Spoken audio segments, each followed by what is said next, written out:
안녕하세요, 너나토 친구들. 드디어 우리 1학년 학생들은 6월 8일 첫 등교를 합니다. 그런데 주제 선택 수업은 1기가 끝날 때까지 계속 온라인 클래스로 수업이 진행돼요. 지난번에 논증 게임을 채팅방에서 모둠별로 해봤는데요. 많은 한계와 문제가 발생했어요. 일단 모두머니 모두 제 시간에 모이지 않은 모둠이 좀 많이 있었고, 논쟁 게임이 어떻게 진행되어야 하는지 이해가 충분히 되지 않은 상태에서 진행하다 보니까 시간이 많이 촉박했어요.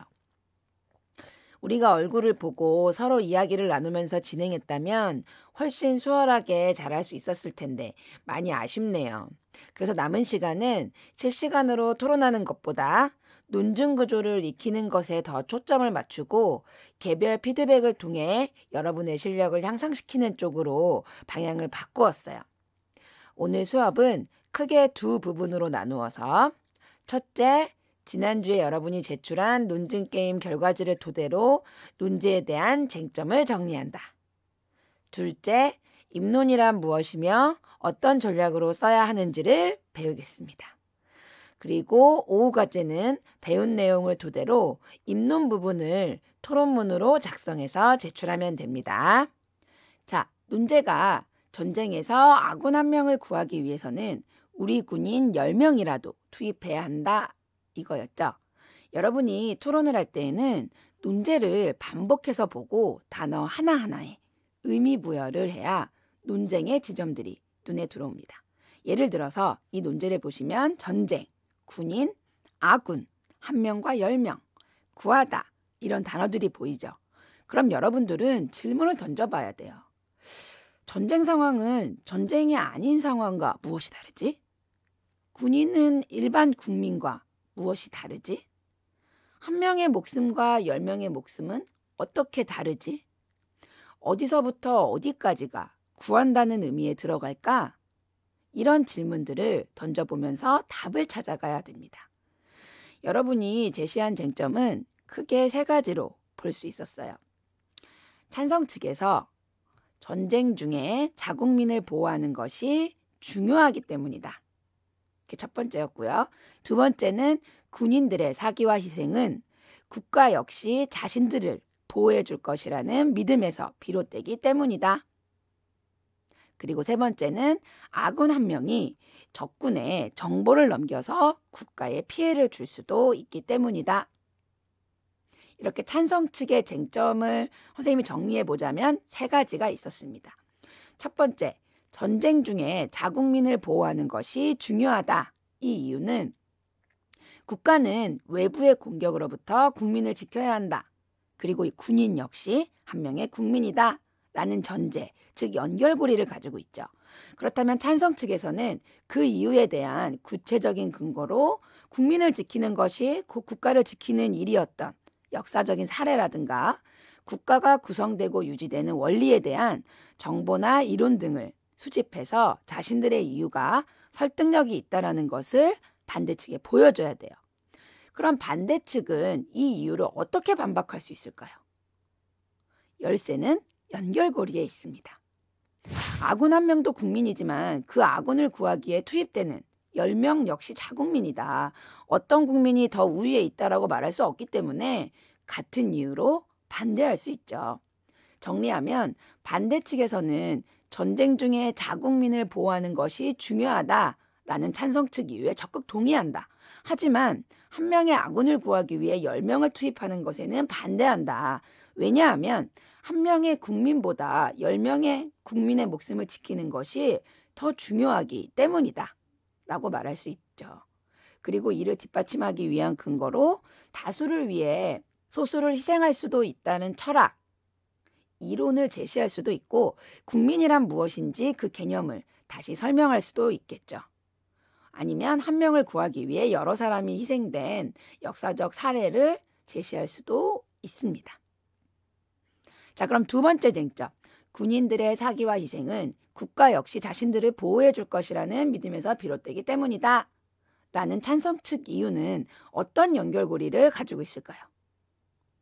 전쟁 중에 군인들의 사기가 중요하다. 이런 연결고리를 가지고 있겠죠. 그 근거로 군인들이 전쟁 중에 보이는 어떤 심리적인 상태, 군대라는 조직의 어떤 특수성, 전쟁이라는 상황의 특이한 점, 그런 것들에 대한 구체적인 자료, 정보들을 수집해서 왜 군인들의 사기와 국가가 자신들을 보호해 줄 것이라는 믿음이 전쟁을 치르는 데 있어서 중요한지를 뒷받침해야 됩니다. 그럼 반대측에서는 이것을 반박하기 위해 군인들의 사기가 중요하다는 연결고리에 주목해서 두 가지 방법을 쓸 수 있어요. 군인들의 사기가 중요하다는 거 오케이 인정. 그렇지만 그것이 자신들을 보호해 줄 것이라는 믿음이 아니라 다른 더 큰 요소, 이유가 있다라고 할 수 있죠. 아니면 군인들에게는 사기보다는 다른 어떤 것이 더 중요하다라고 반박할 수도 있어요. 그건 반대측에서 결정하면 되는데 여기서 중요한 건 그 이유를 뒷받침할 구체적인 자료, 근거가 필요하다는 거죠. 그러니까 여러분은 책이나 인터넷, 신문, 많은 자료를 찾고 수집해서 치밀하고 구체적으로 접근해야 됩니다. 자, 마지막 아군 한 명이 적군의 정보를 넘겨 국가에 피해를 줄 수도 있기 때문이다 라는 이유가 있었는데요. 의외로 여러분들은 이 부분에 많이 주목했더라고요. 도 선생은 여러분이 전쟁 영화를 많이 봐서 상상력이 풍부해져서 그렇다고 생각했는데요. 솔직히 말하면 토론에서 만약이라는 단서를 붙이게 되는 경우 되치기 당하기가 아주 쉬워요. 왜냐하면 반대로 만약 아군 한 명이 일반 군인이라서 유용한 정보를 전혀 갖고 있지 않다. 그럼 구하지 않아도 된다는 것이냐? 라고 반문할 수 있다는 거죠. 또한 반대측에서 사람의 목숨이 그 사람의 가진 역할의 중요도, 이해관계에 따라 달라질 수도 있다는 말이시군요. 라고 이야기할 거예요. 즉 반대측에서는 아군이 어떤 군인인가에 따라 구할지 말지를 정하는 행위가 군인들의 희생에 값을 매기는 것이고 이것이 오히려 군대의 사기, 믿음을 떨어뜨릴 것이다 라고 주장할 수 있다는 거죠. 그럼에도 불구하고 찬성 측에서는 아군 한 명이 적군의 정보를 넘겨서 국가에 피해를 줄 수도 있기 때문이다 라고 물론 이유를 얘기할 수 있어요. 다만 이것을 뒷받침할 사례나 자료를 충분히 수집해서 반대측에 제시해야 설득력이 있겠죠. 그리고 반대측 역시 찬성 측의 이유를 뒤집을 만한 근거들을 충분히 가지고 있어야 되겠죠. 자, 지금까지 세 가지 쟁점을 가지고 3대3 찬반 토론이 어떤 구조와 흐름으로 흘러가야 하는지 알려드렸어요.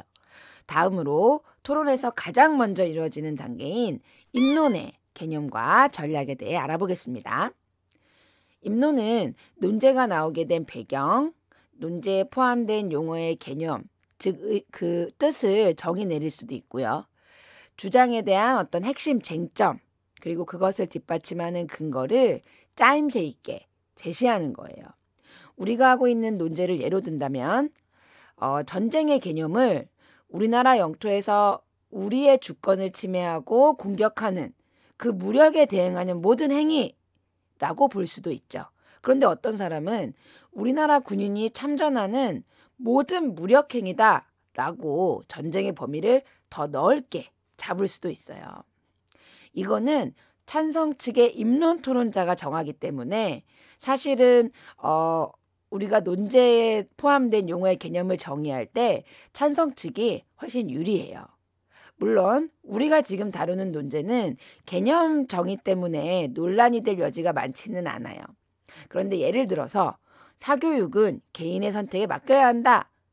이런 논제가 있다라고 한다면 찬성 측에서 사교육을 초, 중, 고 학교 교육 이외에 모든 학원, 과외, 예체능 교육 모든 걸 의미한다라고 정의를 내릴 수도 있죠. 그런데 반대측에서 중고등학교 학생들의 입시 위주 교육이 사교육을 의미한다라고 이렇게 좀 더 범위를 좁혀놓으면 어떻게 될까요? 맞아요. 찬성과 반대는 서로 다른 의미로 사교육을 이해하고 있기 때문에 토론이 제대로 이루어지지 않을 겁니다. 자, 그럼 어떻게 하면 입론을 잘할 수 있을까요? 나나야, 네가 한번 입론을 시작해 볼까? 지금 나나의 입론을 보면 전쟁에서 아군 한 명을 구하기 위해서는 우리 군인 10명이라도 투입해야 한다에 찬성합니다. 라는 주장이 있고 그 이유는 첫째, 전쟁 중에 자국민을 보호하는 것이 중요하기 때문입니다. 라고 이유를 쓰고 있죠. 그리고 전쟁 중에 자국민을 보호하는 건 A라는 측면에서 관련이 있습니다. 라는 연결고리도 제시하고 있어요. 사례 1과 자료 2를 통해 전쟁 중에 자국민을 보호하는 것이 중요하다는 걸 알 수 있어요. 라고 근거도 제시하고 있습니다. 주장, 이유, 연결고리, 근거. 이 구조 어디서 많이 본 구조죠? 지난 시간에 연습했던 논증 게임의 구조와 같습니다. 특히 주장과 이유가 서로 관련이 있음을 설명하는 연결고리. 맞아요. 이 연결고리가 논증적 측면에서는 아주 중요합니다. 이 부분이 상대 측의 공격을 받을 수도 있고 자신을 방어할 수도 있는 양날의 검이 될 수 있죠.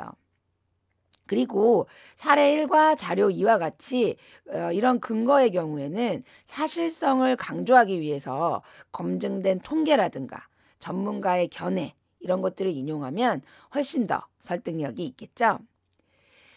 자, 근데 이때 상대 측에서 반론할 내용을 미리 예상하고 재반론을 하는 것도 좋은 전략이 될 수 있어요.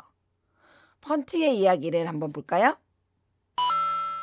자, 여기서 A하다라는 이 의견은 상대 측의 반론을 예상한 것이에요. 그리고 이것을 다시 재반박한 것이 B하기 때문이다. 이 부분이 되겠죠. 보통 입론의 마지막 부분에서 상대 측을 유인하기 위한 함정으로 이렇게 쓰는데요. 이 경우에 상대 측이 공격하더라도 충분히 반격할 수 있을 만한 내가 확실한 증거가 있다라는 자료를 확보하고 있을 때 우리가 이런 함정도 한번 써볼 수 있는 거겠죠. 자, 지금 선생님이 쟁점 하나를 가지고 설명을 했는데요. 앞에서 여러분의 논증 게임 결과지를 토대로 한 쟁점 3개가 있었어요. 방금 한 첫 번째, 전쟁 중에 자국민을 보호하는 것이 중요하기 때문이다. 그다음 두 번째, 군인들의 사기와 희생은 국가 역시 자신들을 보호해 줄 것이라는 믿음에서 비롯되기 때문이다. 그리고 세 번째, 아군 한 명이 적군에 정보를 넘겨 국가에 피해를 줄 수도 있기 때문이다. 이것을 모두 여러분들은 사용하시고 구체적인 자료를 수집해서 근거를 포함한 입론 토론문을 작성해 보는 게 바로 오늘의 과제입니다.